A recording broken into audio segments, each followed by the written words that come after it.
Bonjour tout le monde. C'est pas Marc qui parle, je m'appelle Émile sur la roque.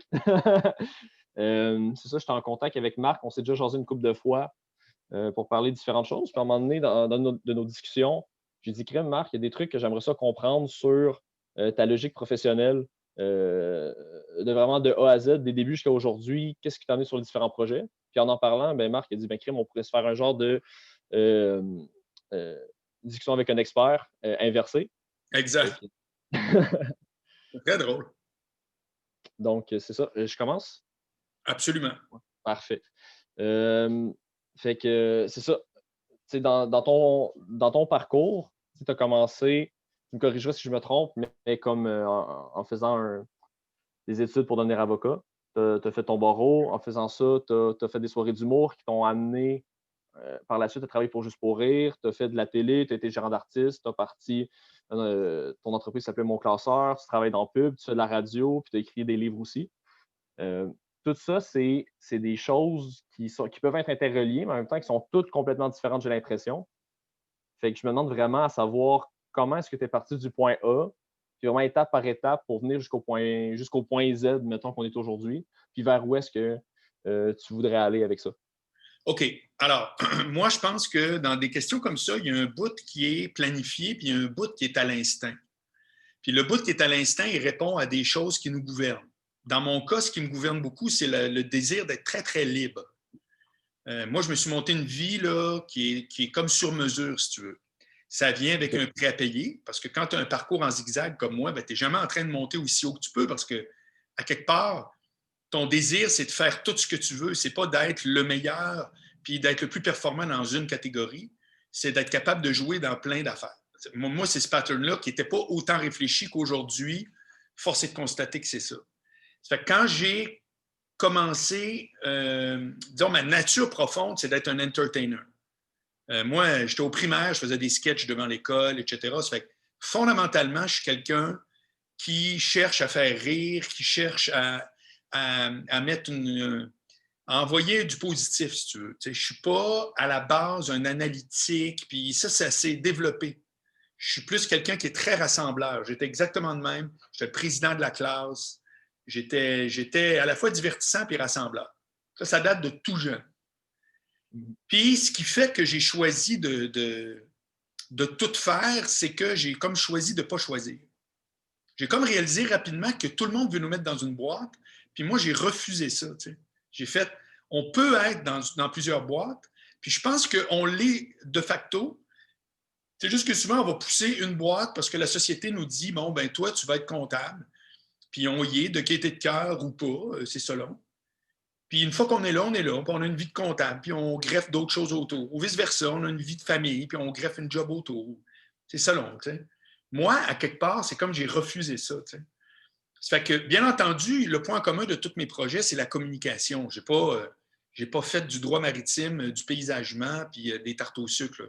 À un moment donné, c'est tout le temps, c'est toujours autour de la consultation puis de la communication. Donc, tu sais, gérant d'artiste, avocat, gars qui donne des trucs de dating, à un moment donné, pour moi, c'est la même chose. C'est-à-dire, c'est optimiser la performance puis les résultats que quelqu'un veut Ouais, avec c'est plein ça. de chapeaux, plein de sujets. Donc, pour moi, il y a une cohérence, mais bien entendu, à prime abord, il n'y en a aucune entre guillemets, c'est-à-dire qu'évidemment, tout le monde voit que c'est un peu c'est showbiz, communication, pub, là, on appelle ça comme on veut.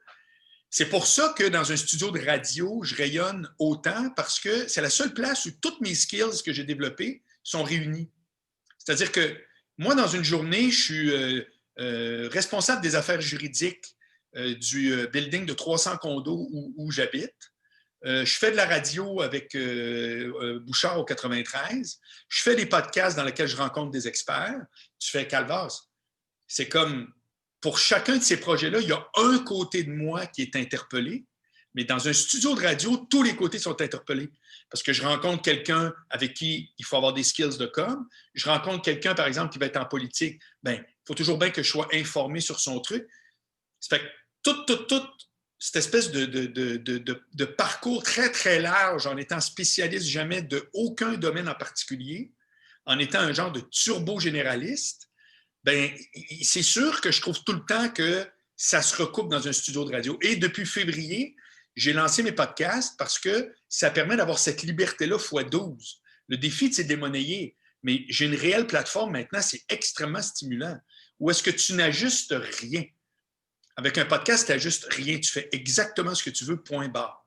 Mhm. Ça fait qu'à ta question, là, cette espèce de démarche-là, c'est pas un hasard, c'est pas au feeling. Ça a probablement été comme ça il y a très longtemps, mais ça finit par devenir un leitmotiv.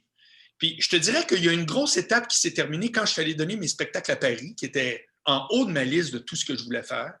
C'était être à l'affiche à Paris. Je trouvais encore. Aujourd'hui, pour moi, c'est le plus grand rêve que j'ai accompli. Quand je suis revenu, j'avais l'impression que là, j'avais fait le tour d'espèce de tout sur une checklist qui n'était pas nécessairement écrite, mais qui existait. Puis là, je me suis mis là, à laisser tomber des trucs, puis il n'y avait plus de quête de faire un nouveau projet.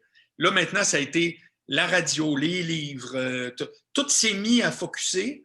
Puis aujourd'hui, ben, je suis quelqu'un qui est dans le podcast, dans l'animation radio, puis je considère que mon titre clair, c'est animateur et expert en communication parce qu'il y a manifestement une expertise qui s'est développée au fil des expériences.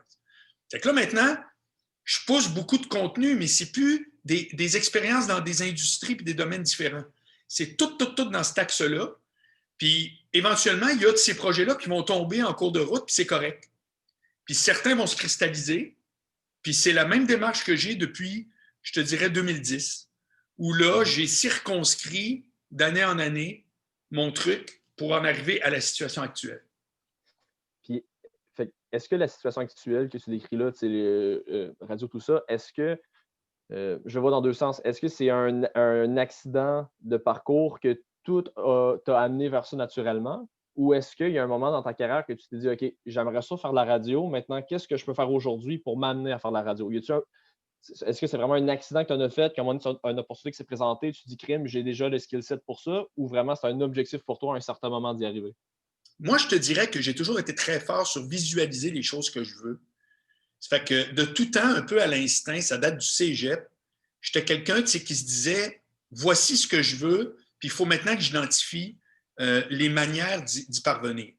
Ça fait que le portrait que j'ai aujourd'hui, qui est précaire, c'est pas un portrait de fonctionnaire. Hein, on se comprend que moi, la radio, ça embarque, ça débarque, etc. Mais l'espèce de bulle autour de moi que j'ai créée, qui des années roule au bout, actuellement, je suis ravi, mais bon, qu'est-ce qui arrive en janvier? Tu sais, je veux dire, ça reste qu'il faut que tu fasses ce choix-là de vivre un peu dans. C'est toujours un peu hasardeux, ce type de carrière-là. Tu sais. Ça fait que j'ai toujours une vision très claire de ce que je souhaite, mais c'est pas toujours nous autres, dans ce cas-là, qui décident que ça va arriver. Fait qu'il y a quelqu'un récemment sur LinkedIn qui me disait, il écoutait les capsules que je mets à chaque semaine, là, qui sont des teasers sur ce que je fais dans mon Patreon. Puis il dit, hey, écoute, il dit, tu es vraiment un excellent communicateur, puis pourquoi tu n'es pas un projet avec Bell Media, tu sais? Ben, j'ai fait simplement parce que c'est pas moi qui choisis. J'ai dit, moi, c'est certain que je dis non à aucune façon qui amène de la visibilité dans les cordes de ce que moi je propose.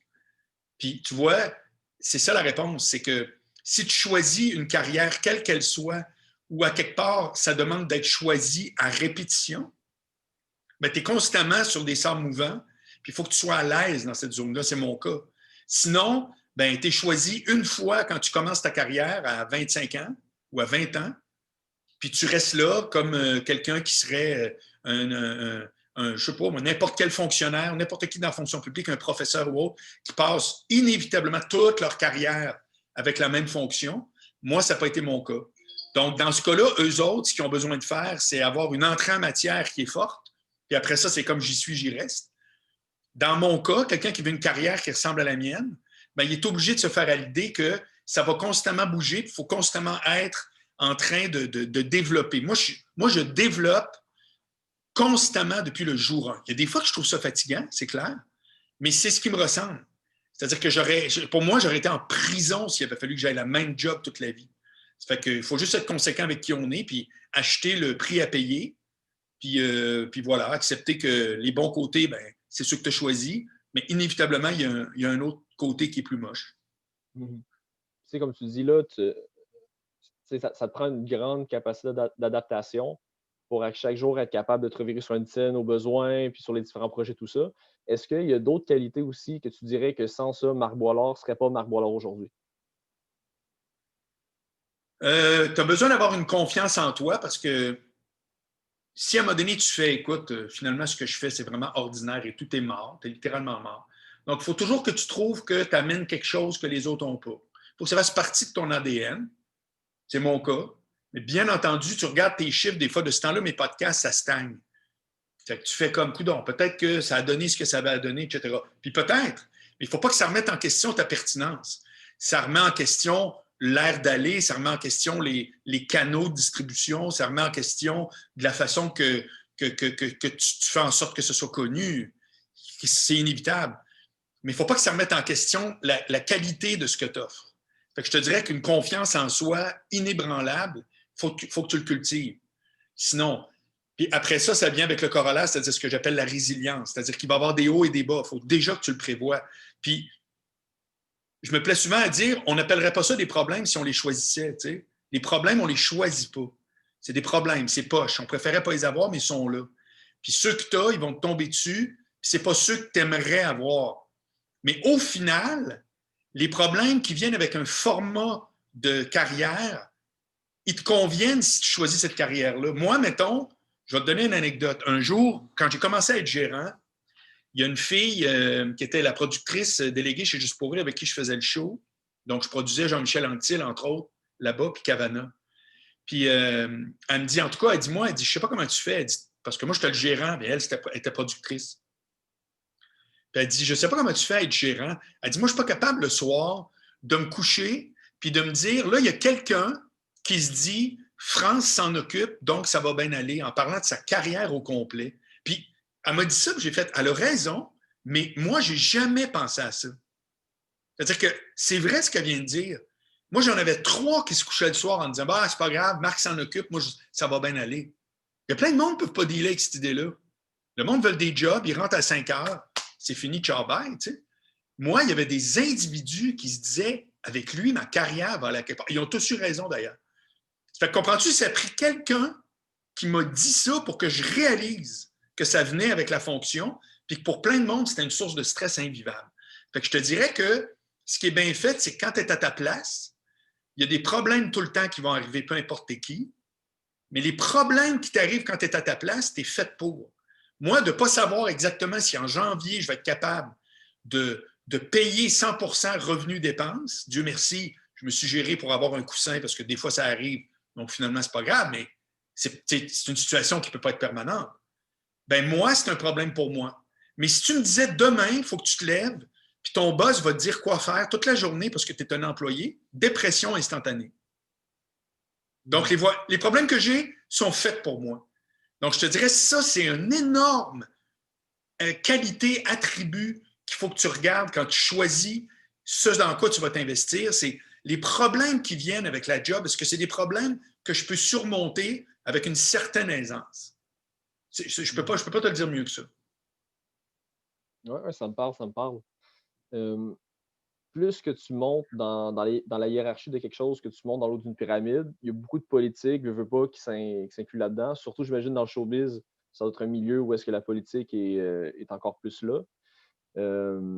À quel point puis avec tes talents de communicateur aussi, est-ce que tu as dû faire face à de la politique? Puis aussi, à quel point que tu as dû être stratégique à certains moments pour soit te faire des alliés, soit faire attention, pas te faire des ennemis?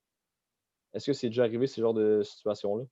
Pas vraiment. Moi, les ennemis que j'ai eus, c'est que c'est par ma faute. C'est-à-dire que je suis arrivé à la télé de façon extrêmement provocante. Puis ça faisait partie de la game, remarque. C'était complètement assumé.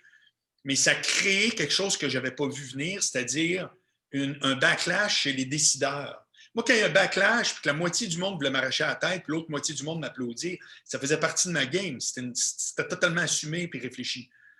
Mais que les boss des médias ont dit, ah, ce gars-là, persona non grata, ça, moi, ça m'a surpris.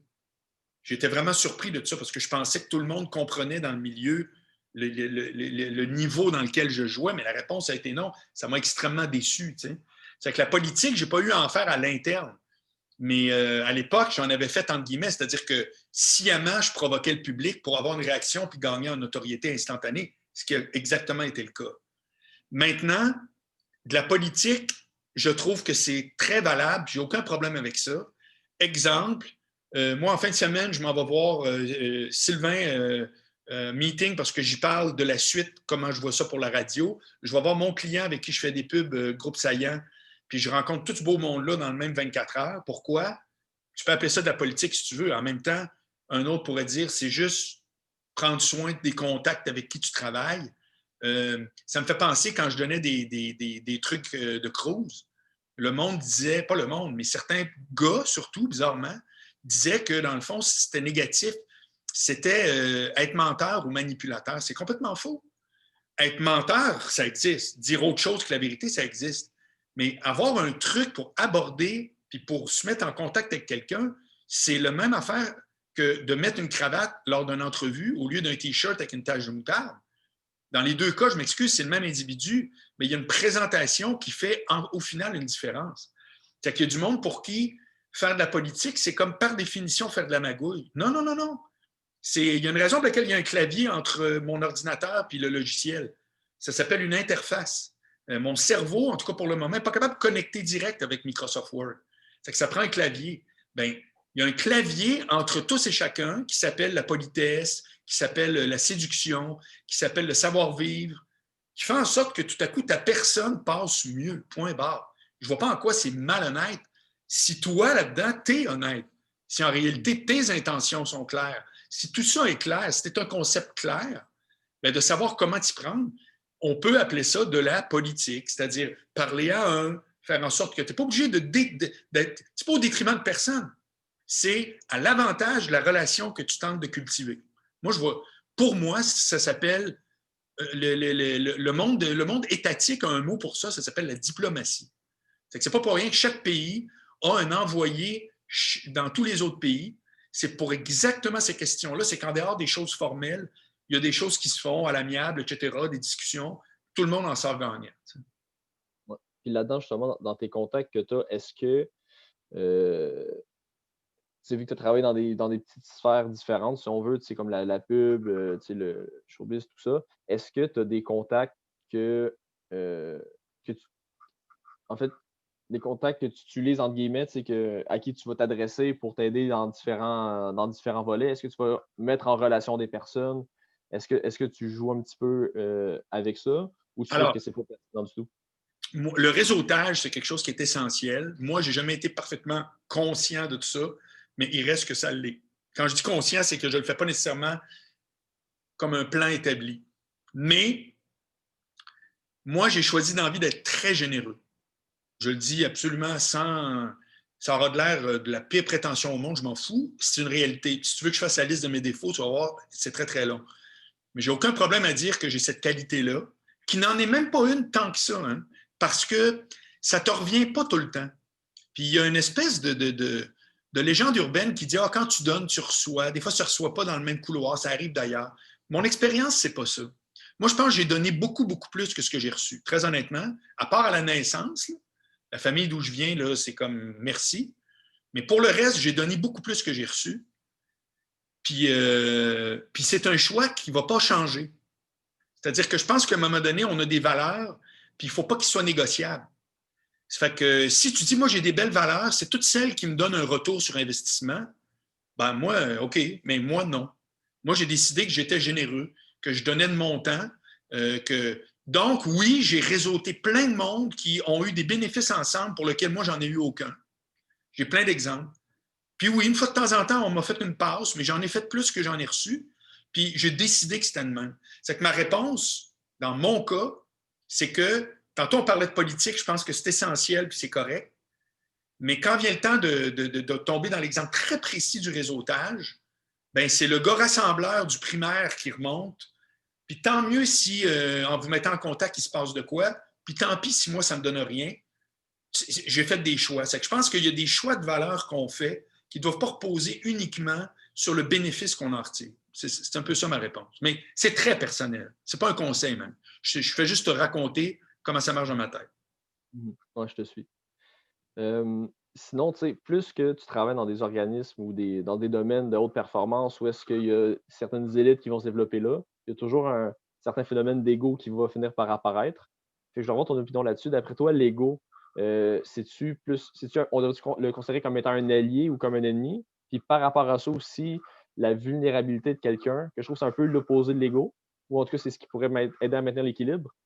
À quel point tu vois ça comme étant important pour Alors, avoir du succès dans une industrie de haute performance? ouais. Là, je vais te ramener sur le gars de communication. Je vais te ramener sur mon livre Soyez compris, qui est le dernier livre que j'ai écrit. Où est-ce qu'à quelque part, très brillamment, tu viens de mettre des choses opposées, mais qui font partie de c'est quoi être une personne. C'est-à-dire, c'est avoir un ego, donc s'affirmer, puis c'est avoir de la vulnérabilité, donc être accessible. Les gens mêlent beaucoup la vulnérabilité avec la faiblesse. C'est complètement deux concepts. Moi, je veux être le plus vulnérable possible, mais je veux être le moins faible possible. Ce qui veut dire que la vulnérabilité, c'est simplement être capable d'être assez ouvert pour que quelqu'un puisse entrer puis connecter de façon réelle.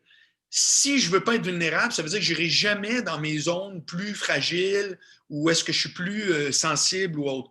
Ben, si tu ne vas pas là, tu vas parler de la météo comme dans un taxi.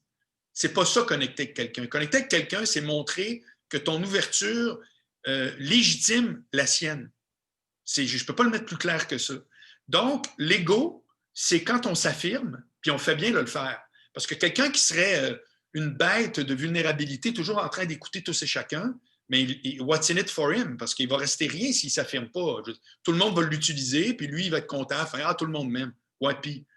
Ça fait que la réponse à ego versus vulnérabilité, c'est très brillant de ta part de les mettre sur une espèce de même carré, c'est que un et l'autre, quand ils sont faits ensemble, ils permettent de connecter avec l'univers. Et quand tu connectes avec l'univers, là, je ne te parle pas d'univers de lumière, là, je prends univers en voulant dire vraiment tout le monde, c'est une mécanique universelle, je sais, j'ai écrit là-dessus.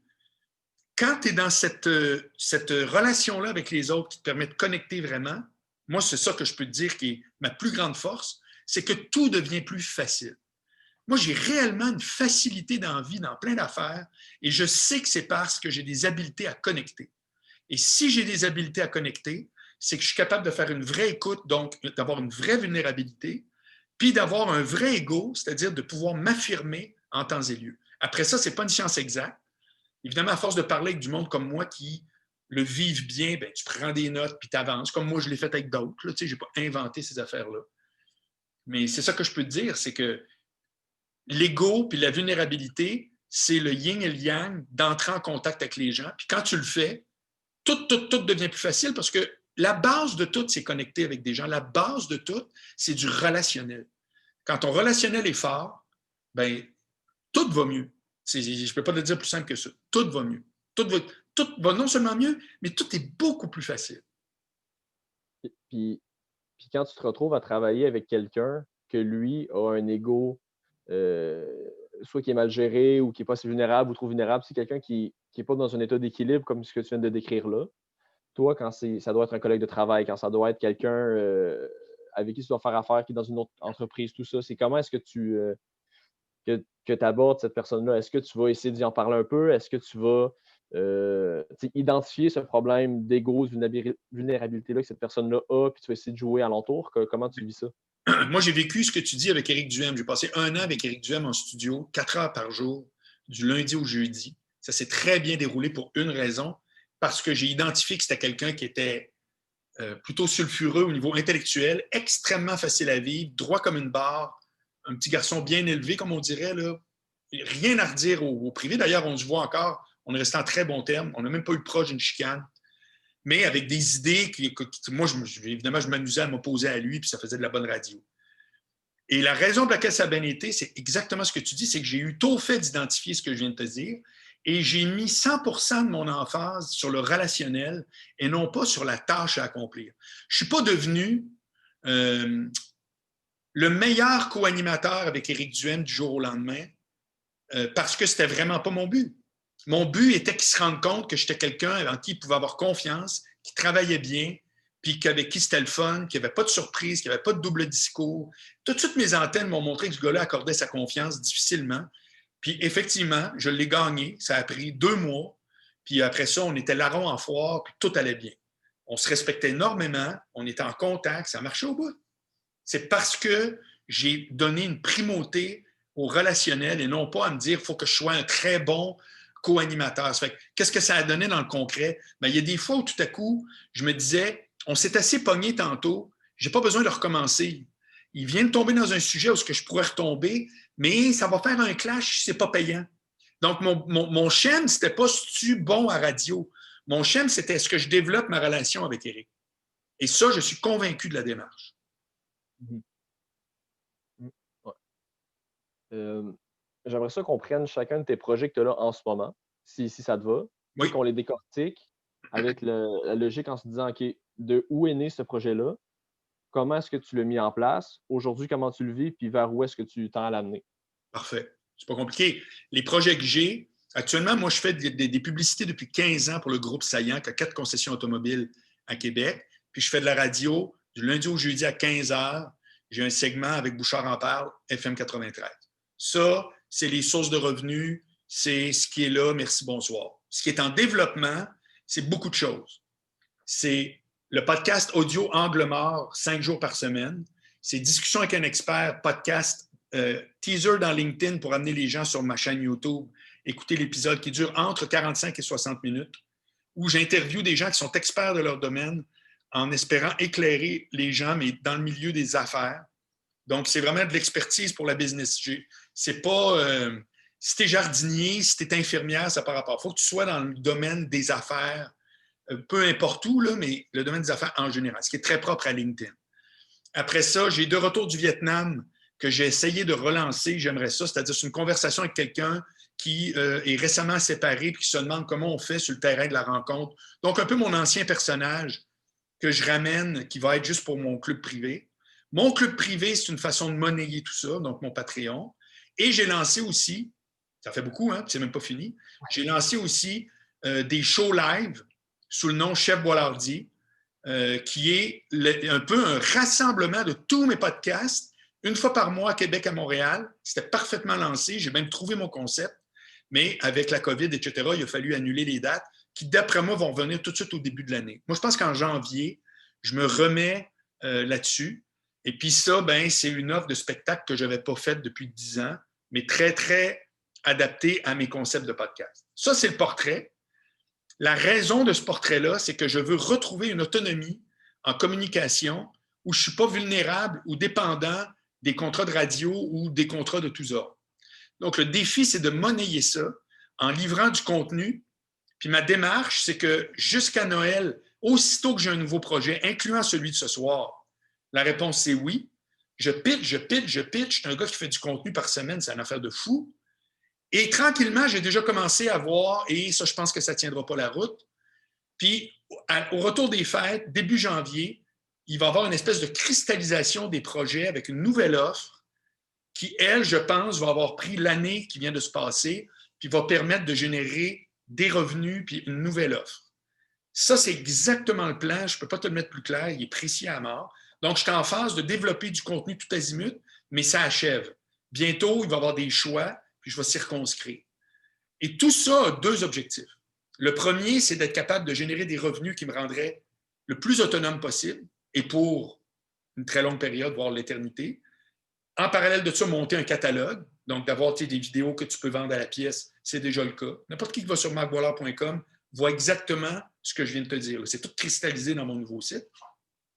Puis l'autre objectif, c'est d'être à l'avant-garde de la vague des podcasts pour que peut-être un média d'envergure, ici au Québec, me voit et dit « Est-ce que tu aimerais ça être en charge de cette section-là chez nous? » Parce que manifestement, toi, tu es là-dedans, tu es en train de tout décoder, c'est quoi le contenu qui marche, c'est quoi la plateforme, c'est quoi la promo, etc.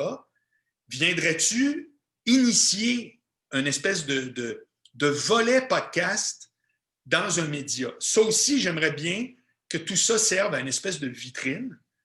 Et bien entendu, pour ce qui est radio-télévision, encore aujourd'hui, je l'ai vécu. J'ai fait un épisode de discussion avec un expert avec un concept quiz, avec une fille qui s'appelle Rim Slaoui. Et à la fin, j'ai envoyé le lien YouTube à Robert Montour, qui est un producteur bien connu dans le domaine à Montréal. Puis j'ai dit, Robert, écoute, j'ai pitché ça, je te l'envoie, si tu trouves ça cool, puis ça te donne une idée. Comprends-tu? C'était pas genre, j'ai un projet, là. Non, voici 36 minutes de moi qui est avec une fille où est-ce qu'on se jase sur un concept très clair. Voilà, il n'y a pas d'explication, tu cliques, tu regardes. Ça fait que c'est tout ça l'idée des podcasts, c'est me relancer, c'est envoyer un signal pour n'importe qui se demande où je suis rendu, de quel bois je me chauffe, en parallèle, bien entendu, aux activités actuelles. Je ne peux pas te le mettre plus clair. Mhm. Fait que, en gros, tu fais des projets en ce moment qui te stimulent, qui te plaisent beaucoup, tu vas en sélectionner quelques-uns là-dedans. Puis au travers de tout ça, tu veux réussir à te vendre pour un autre projet qui pourrait être soit plus gros ou qui pourrait t'amener pour le futur. Oui, c'est-à-dire que je trouve qu'il n'y a il n'y a pas de raison de dire lequel projet que tu devrais te focusser. Moi, je trouve ça un petit peu ridicule, cette idée-là. Souvent, les gens vont me dire, ils vont pas me dire à moi, mais ils vont dire, ah, j'ai parlé avec Guy, puis je lui ai dit, ah là, tu t'éparpilles. Non, non, non, non, non. Tu t'éparpilles si tu fais ça toute ta vie. Mais si tu es en phase littéralement, parce que stratégiquement, tu y as pensé, puis tu dis là, actuellement, moi, ma priorité, c'est livrer du contenu. Moi, mes vidéos, ils n'ont aucun montage. Je sais très bien qu'ils sont de qualité très ordinaire. Déjà, en décembre, ça va s'améliorer. Je déménage, le décor, mon nouveau iPhone. Il va y avoir plein d'affaires qui vont upgrader. Mais je voulais en rien attendre d'être à niveau technique pour commencer. Puis je ne le regrette pas. Chaque semaine, j'apprends quelque chose d'autre, puis j'ai un paramètre, puis une telle patente. Ça fait que moi, l'idée, c'est qu'actuellement, comme je t'ai dit, jusqu'à la fin 2020, c'est pousser du contenu, voir la réaction, amener un peu une rétroaction. Puis après, je sais déjà qu'il y en a qui vont tomber au combat. Est-ce que ça va être ceux que je préfère? Peut-être. Rendu là, je vais avoir un autre mindset. Je ne serai plus dans « Ah, je le fais parce que j'aime ça ». Il y a des limites à ça. À un moment donné, on veut qu'il y ait une pièce qui coule. Ça fait qu'il va y avoir des choses que je vais juger qui sont porteuses, donc qui amènent puis qui grandissent, puis d'autres qui sont ni plus ni moins des essais ratés ou autres. Alors, puis ça me ramène à un des points quand tu disais qu'est-ce que ça prend. Je te dirais que ce que ça prend pour avoir un parcours où tu inities des projets, c'est vraiment un ego, oui, pour s'affirmer, mais pas face à l'échec. Moi, là, tu remarqueras, là, tu n'entends rien dans mon propos qui est ah, ça, j'ose pas trop, je sais pas, qu'est-ce que le monde va penser, mon gars, sérieux, c'est le dernier de mes prérogatives. Moi, c'est je le fais, si c'est zéro, j'arrête.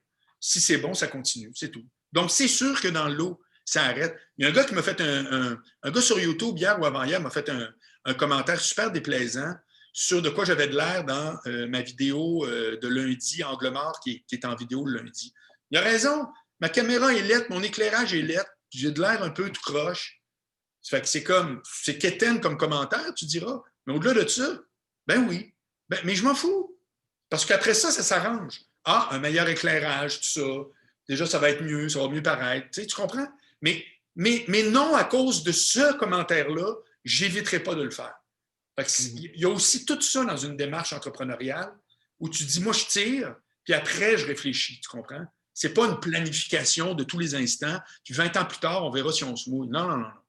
On se mouille, on corrige. C'est comme où est-ce que plusieurs personnes s'auraient dit OK, ben avant de commencer les podcasts, ça me prend une bonne caméra, un bon éclairage, ça me prend ça, il faut que je me pratique, il faut que je fasse ci. Non. Au final, après un an, ils n'ont rien fait. Mais toi, Voilà. tu garde, que j'ai une caméra, je suis capable de faire ça. Bon, OK, pouf, c'est parti, on essaye. C'est tout. Puis voilà. Puis après ça, à un moment donné, si tu te décourages, ça ne sera pas parce que c'est mal fait. Ça va être parce qu'il y a quelque chose qui, dans l'offre qui ne fonctionne pas, dans le propos qui ne fonctionne pas. Mais tu vas le savoir. Tu vas le savoir. Alors, évidemment, si tu es techniquement pourri, si vraiment c'est le même, puis on entre puis là, c'est pas de ça qu'on parle. C'est sûr que tout ce que tu fais, il faut que dans l'exécution, il y ait un minimum qui fait que le contenu passe. Mais c'est le cas. Donc, pour le reste, je m'en claque, je filtrerai moi-même au gré de l'action-réaction avec les gens qui l'auront vu dans la vraie vie. Je reprends l'exemple avec Robert. Il a vu un vrai vidéo. C'est pas « j'ai une idée ». Non, c'est là. Check, moi, elle, je parle, elle répond, bing, bang. Après, ça donne rien, mais on s'en tape. Tu sais, un peu aussi, comme on dit tantôt, tu viens de me faire penser à ça. Tu sais, quand je te demandais la question par rapport à l'importance d'avoir des alliés, réseautage, tout ça, est-ce que, ben, comme là, tu dis avec ce Robert que tu as envoyé une vidéo, là, tu sers de ton réseau pour pitcher un projet. Quand tu démarres un nouveau projet, est-ce que tu te sers aussi d'alliés ou de contacts que tu as pour avoir du soutien? Ouais, non. La réponse devrait peut-être être oui, mais moi, je réponds non. Ce que je veux dire par là, c'est que souvent, on veut avoir le soutien de quelqu'un, par exemple, qui va avoir un gros réseau, en se disant ben, ça va m'aider. Mais si la personne n'a pas flairé que tu es déjà utile pour lui, Ça veut dire que ça va être un coup d'épée dans l'eau, puis ça peut peut-être même l'inverse. L'exemple le plus flagrant, c'est Mike Ward, qui est un ami personnel. J'étais chez eux encore samedi dernier. Si je repasse à sous-écoute avec Mike, mes podcasts vont exploser. Mais jamais je lui parle de ça. C'est pas que je me retiens. C'est juste que si Mike ne m'invite pas à sous-écoute, alors qu'il est parfaitement au courant que je fais des podcasts, c'est qu'il juge qu'il n'y a pas une adéquation utile pour lui. Donc, il juge que si je vais là, ça va être 4,38 pour une pièce, ça peut être un effet inverse, ça va me nuire au lieu de m'aider. Mais si Mike me demande, bien entendu, donc évidemment, moi, je soigne ma relation avec mon entourage. Je suis un gars qui est très, comme je te dis, je suis une nature rassembleuse. C'est toujours moi qui texte tout le monde, puis hey, je vais faire un tour, puis on se voit-tu là? Arrivé à un certain âge, là, à 25 ans, on est super sociable. À 40 puis à 50, tout le monde est dans sa petite caserne. C'est que moi, je suis encore le gars qui a ça dans le sang. Donc oui, il y a un bout de politique, il y a un bout de réseautage. C'est en moi, c'est pas finement stratégique. C'est en moi. Fait que, évidemment, si Mike il me disait hey, je fais un spécial gérant d'artiste sous écoute, ça serait écœurant. Calvars, c'est hot. Ou je fais un spécial les nouveaux podcasters, je trouve que tu es là-dedans. Comprends-tu? Fait qu'il y a pas toujours, c'est pas toujours ton réseau qu'il faut qu'il soit sollicité là, comme un vendeur de balayeuse. À un moment donné, il faut que tu comprennes, les gens sont au courant, puis s'ils font rien, Robert, à qui j'ai envoyé, ça se peut qu'il me réponde jamais. Il va peut-être trouver ça poche, il va peut-être dire j'ai rien pour lui, il va peut-être se demander, tu comprends? Je ne sais pas. Je m'en fous. Moi, j'ai tiré, puis demain, m'a tiré sur autre chose. Puis dans le lot, il y a ce qui marche déjà, puis il va y avoir d'autres affaires qui vont marcher. C'est tout. Mhm. Puis, tu sais, comme tu dis là, ton dernier discussion avec un expert que tu as fait, tu avais l'idée aussi bon, d'essayer de le pitcher. Est-ce qu'il y a d'autres projets comme ça? Si on peut partir depuis le début, là, depuis tes soirées d'humour, est-ce qu'il y a d'autres projets que tu as déjà partis, que dans ta tête, tu dis, OK, je sais que je peux avoir un objectif là, mais que ça peut m'amener à avoir un objectif à long terme, ça peut m'amener à aller atteindre quelque chose d'autre? Je jouais à Paris. Quand j'étais allé à Paris, c'était clair. Au début, c'était pour 3 mois, puis that's it, mais ça a viré 1 an. Puis j'ai comme fait tabarouette, verrais-tu ça que ça marcherait pas vrai à Paris? C'est que j'ai fait beaucoup de rencontres avec des producteurs, mais qui n'avaient pas d'envergure, qui n'avaient aucunement les moyens de me faire réellement passer à l'autre étape. Ça fait que ça n'a rien donné. Ça fait que des fois, tu inities quelque chose parce que c'est une fin en soi. Puis là, tu te rends compte, hey, peut-être qu'il pourrait y avoir ça. T'sais. Fait que l'idée, c'est de performer et d'avoir une bonne attitude. C'est les deux mots-clés. Fait que dans tout ce que tu fais, tu essaies de performer et avoir une bonne attitude. Moi, aujourd'hui, là, je travaille beaucoup plus que d'habitude. Les dernières années, j'ai travaillé beaucoup moins, puis il est arrivé moins d'affaires. Puis quand la radio avec Duhem a arrêté en début janvier de cette année, je me suis dit 2 choses. Je me suis dit, c'est la dernière fois que quelqu'un me dit, toi, tu ne parles plus à ton audience. Maintenant, mon audience, plus personne ne va me l'enlever. Moi, Angle mort, ça ne va jamais arrêter. Même si j'anime, tout le monde en parle. Angle mort le matin, blablabla, ça ne va jamais arrêter. Les autres, on va voir. Ça va dépendre comment tout s'imbrique. Mais il y a un bout où on ne me coupera plus de mon audience. L'autre bout, c'est que ça a réveillé en moi l'entrepreneur qui était un petit peu en léthargie sans trop m'en rendre compte depuis que mon classeur avait fermé. Je n'avais pas comme de projet. Puis moi, j'étais un gars de web. J'étais un gars qui est allé avant tout le monde sur le web. J'ai fait, man, les podcasts, ça m'interpelle tellement. C'est tellement moi. C'est le web, c'est le propos, c'est l'interactivité. Fait que c'est sûr que je ne me suis pas demandé si ça paye-tu ou ça ne paye pas. Comme quand j'ai lancé mon classeur, hein, 2004, là, je lançais à la TV, il y a du monde. On ne faisait pas une scène. À un moment donné, 2 ans peut-être, je ne sais plus combien de temps, ça s'est mis à wow, pareil. À un moment donné, écoute, on a tous laissé nos jobs pour faire ça, puis le Tinder est arrivé, ciao, bye. C'est la vie. Ça fait que c'est certain que quand je pousse de quoi, il y a à quelque part tout le temps un peu l'idée que ça va donner de quoi. Mais c'est pas faut que ça donne de quoi, sinon ça vaut rien. C'est faux. Ça vaut toujours de quoi en soi, mais en mettant ce qu'il faut, tu te demandes tout le temps, puis tu as les yeux ouverts à dire si tu es en train de donner autre chose. Ça, d'après moi, ça fait partie de la bonne attitude à avoir. Mm-hmm. Tu sais, comme au début, tu parlais que tu avais un fil conducteur, tu sais, qui est la communication, qui englobe tous tes projets. Oui. Tu sais, de ce que j'ai compris, ça fait partie de toi, mais c'est un peu au travers de ça que par accident, tu t'es rendu compte que la communication, c'est mon fil conducteur. Puis je me rends compte que tous les projets qui touchent à ça, ça donne qui m'intéresse. Il y a certains projets que de mon regard, j'ai l'impression qu'ils se ressemblent plus, comme les soirées d'humour, après c'est juste pour rire, gérant d'artiste à la télévision, j'ai l'impression que ça se ressemble. Après, mon classeur, la pub, les livres, la radio, je trouve que c'est toute de la communication, mais en même temps, je vois pas comment est-ce que un peut mener à l'autre nécessairement. Si tu veux pas, c'est un certain saut que tu as dû faire pour tomber dans Oui, quelque chose de différent. je te ramène, Ouais. Émeric, avec ce que je t'ai dit en début, j'ai choisi de ne pas choisir. Ça vient avec un prix à payer. Tu as entièrement raison. Quand je fais discussion avec un expert, je suis vraiment champ gauche par rapport à De Retour du Vietnam, pas à peu près.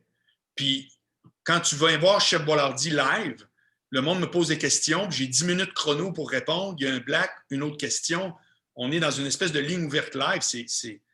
Mais moi, j'ai choisi à travers tout ce que je te parle, qui est comme, tu sais, tout est, je sais, là, ce que je te dis, c'est tout bien square. Ça rentre là, je pourrais te faire un PowerPoint, Marc Boilard, la démarche, blablabla. Mais dans la vraie vie, c'est pas ça qui arrive. Dans la vraie vie, il faut qu'il y ait du monde qui dise j'en veux. On ne peut pas avoir raison tout seul. Je répète ça tous les jours. Ça fait que des projets que je fais, c'est qu'ils viennent chercher, comme je suis sur le conseil d'administration, puis je m'occupe du juridique de la tour où je reste. C'est 300 condos. C'est tous les jours, j'ai de quoi faire. Tous les jours, il y a un email, un matin, un appel conférence pour régler une patente de façade de ci. Man, c'est un côté qui n'a rien à voir avec le côté que vous connaissez, rien. Mais sais-tu quoi? Ça me craint. Je trouve ça hot dans la même journée de faire une discussion avec toi, d'avoir parti un concept qui va peut-être mourir demain avec discussion avec un expert qui était, comme je te parle, un genre de quiz là, que je te laisse le découvrir quand ça va sortir dimanche. J'ai fait ma radio avec Bouchard, parce que pour eux autres, je suis toujours un autre gars, mais je suis de même au primaire. Je suis de même au secondaire. Moi, quand j'étais au secondaire, j'étais l'ami de toutes les gangs, mais j'étais dans aucune gang. On a tous un ADN qui nous poursuit. Ça fait que la gang à Claude Pagé de Charlebourg-Ouest, mettons, il faisait un feu, telle affaire, ben là, j'entendais ça. Quelqu'un en parlait.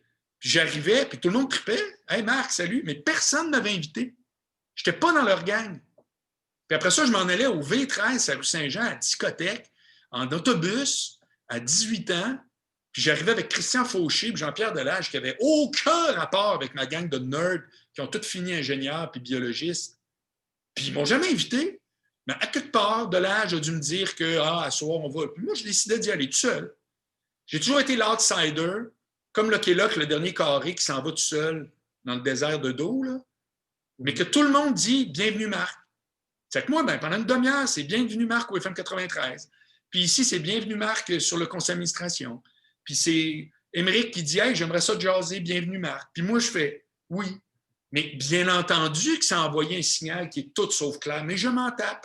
Parce que les podcasts, j'ai comme trouvé une plateforme où ce que tout ça est permis et apprécié. Parce que dans règle générale, dans la vie, on veut que tu aies un brand.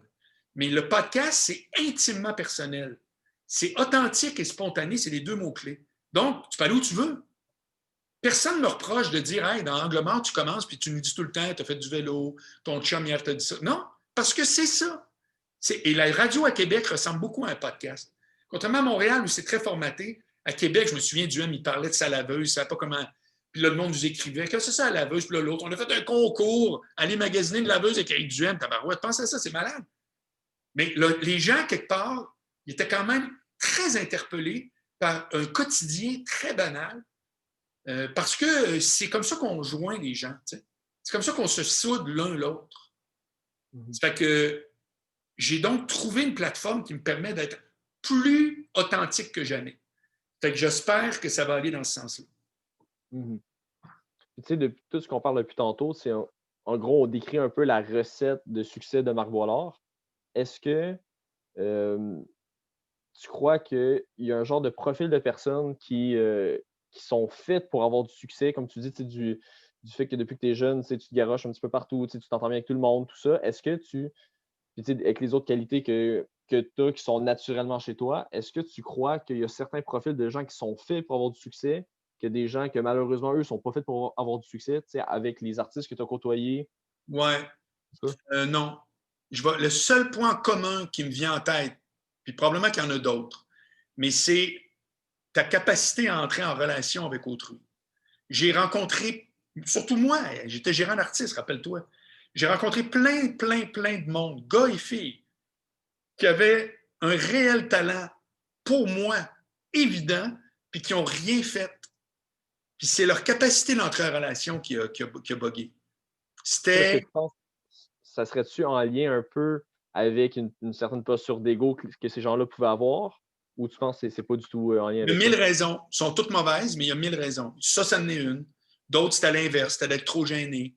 D'autres, c'est qu'ils méprisaient ça. Je connais du monde qui sont des compétents hallucinants, mais pour qui le relationnel, ça ne devrait pas entrer en fonction. Ça devrait être moi, je fais ma job, tu fais ta job, puis là, ding, ding, ding, comme des ordinateurs. Hein. Tout le monde souhaiterait ça, mais on n'est pas des ordinateurs.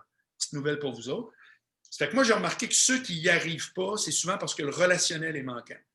Mais ce n'est pas parce qu'ils n'ont pas ce qu'il faut. C'est plein de monde qui ont ce qu'il faut, sont donc ce que moi j'appelle à niveau, mais le relationnel est manquant. Finalement, ils se retrouvent dans des situations beaucoup moins explosives qu'ils pourraient. Puis moi, à l'inverse, je te l'ai dit d'entrée de jeu, j'ai pas, dans aucune des affaires que je fais, j'ai la carrière que je mérite parce que je suis parfaitement conscient que l'espèce de melting pot que je fais m'empêche d'avoir une montée comme une fusée, tu comprends? Mais c'est un choix. Rendu là, c'est des choix.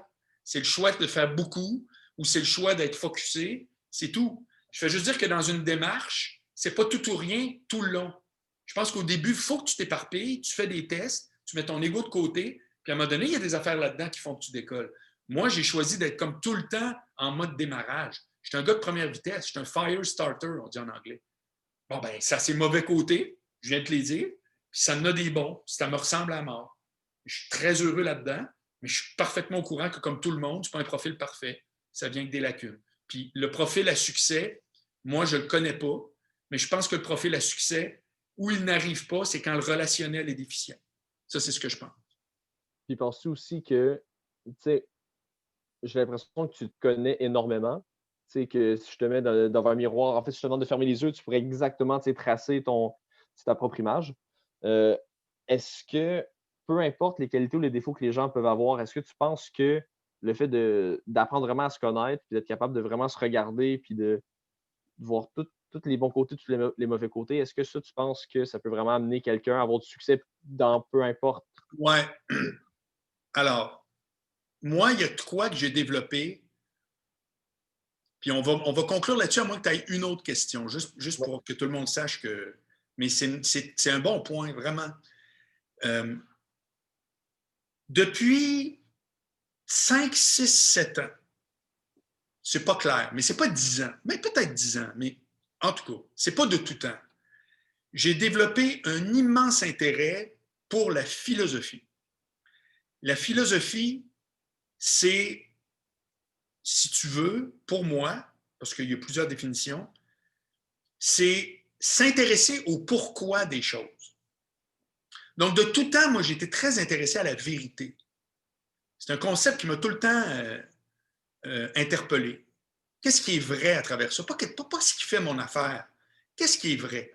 Puis j'ai été en contact, tout ça a démarré, puis j'ai commencé à regarder plus la télé française, puis j'ai découvert Michel Onfray, qui est le philosophe français qui vend le plus de livres à travers le monde. Puis le gars, sa démarche intellectuelle, ça me rejoint au bout. Puis lui, il revient tout le temps avec, il donne un exemple, il dit, mettons, moi, il dit, j'ai rien contre Donald Trump. Il dit, moi, je veux savoir qu'est-ce qui l'a rendu possible.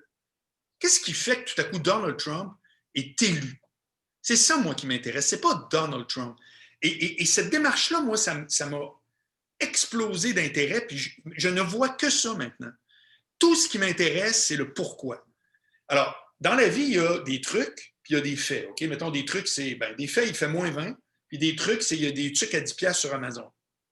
Mais entre les deux, il y a un univers qui est pourquoi. Pourquoi il fait moins 20? Comment Amazon fait pour me livrer aussi vite? Comprends-tu? Tout ça, moi, c'est mon champ. Il y a 1 milliard d'affaires. Mais la solution facile, c'est je veux des trucs, puis je veux savoir c'est quoi les faits. Ça, c'est prêt à servir fast-food. Cool, moi aussi, j'en veux. Mais j'ai développé cet intérêt-là. Pourquoi je te parle de ça? C'est qu'à partir du moment où tu t'intéresses au pourquoi des choses, ça veut dire que tu t'intéresses à la vérité. Puis si tu t'intéresses à la vérité, bien, ça veut dire que tu ne cherches plus à te protéger. Tu cherches à trouver la vérité. Donc, quand tu reçois une critique, tu la prends.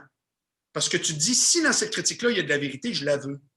Tu n'es pas en mode, ne me critiquez pas, laissez mon ego tranquille, tu comprends? Fait que donc, la réponse à ta question, c'est ça. C'est qu'il y a quelque chose qui fait que tu te connais toi-même, c'est que tu ne te protèges pas de toi-même. Si tu te protèges de toi-même, si tu te protèges de tes propres émotions, J'en ai parlé de long en large dans le premier livre, Le Code Boilard du vrai gars. Je me souviens très bien que c'était un sujet que je trouvais qui était immensément riche. J'ai écrit ça il y a 20 ans, puis c'est pas moins vrai. C'est qu'on a tous des émotions, c'est anormal de les castrer, mais je trouve ça contre-productif de vouloir s'en protéger. Donc, si quelque chose t'atteint, ben il y a une raison, puis ça peut être une bonne raison. Peut-être que c'est ton ego, justement, puis que tu n'es pas content, mais que, qu'est-ce que tu veux, le commentaire est valable. Mais quand tu as cette attitude-là, mon vieux, ça veut dire que tu cherches la vérité, puis là, tu te connais chaque jour une coche de plus, parce que tu n'es pas en mode d'essayer de ne pas voir des affaires qui te déplaisent de toi-même ou de whatever. Ça fait que ça devient tout naturel. Tu cherches la vérité, ça t'intéresse, ça t'interpelle. C'est quoi qui est vrai? Pourquoi c'est de même? Pourquoi je suis de même? Pourquoi c'est comme ça? C'est fascinant. Moi, c'est la démarche que j'ai choisie. Elle m'interpelle, elle me stimule, elle me rend heureux. Ça ne me rend pas malheureux. J'ai l'impression que je suis comme quasiment invulnérable. Parce que plus que jamais, la critique est acceptée. Parce que j'y vois toujours un bénéfice. Fait que c'est ça que j'aurais à répondre. Parfait. Good. Ben, je te remercie beaucoup, Marc, de ton temps. Pour vrai, j'aurais jamais cru que tu aurais répondu oui à mon appel. Non, mais les questions sont extrêmement pertinentes. Je trouve ça intéressant parce que quand on explique sa démarche, on s'explique soi-même, puis ça devient. Je suis certain que je vais décanter ça, ce que moi-même je t'ai dit, puis ça va m'aider dans mes projets. Tu sais, je vais faire comme, hey, c'est vrai, j'ai dit ça à Émeric. Il ne faut pas que j'oublie qu'il faut que j'oriente ça de même. Tu sais, c'est une démarche qui est super intéressante. On devrait toujours interviewer et on devrait toujours se faire interviewer. Tu sais. C'est comme payant. Non, mais c'est vrai. Ben, tant mieux, en tout cas, si tu as aimé ça, parce que c'était très intéressant de répondre à ce type. C'est pas usuel. Tu sais, les gens ne vont jamais dans ces zones-là. Moi, je trouve que c'est très pertinent. Je te remercie. Salut! Salut.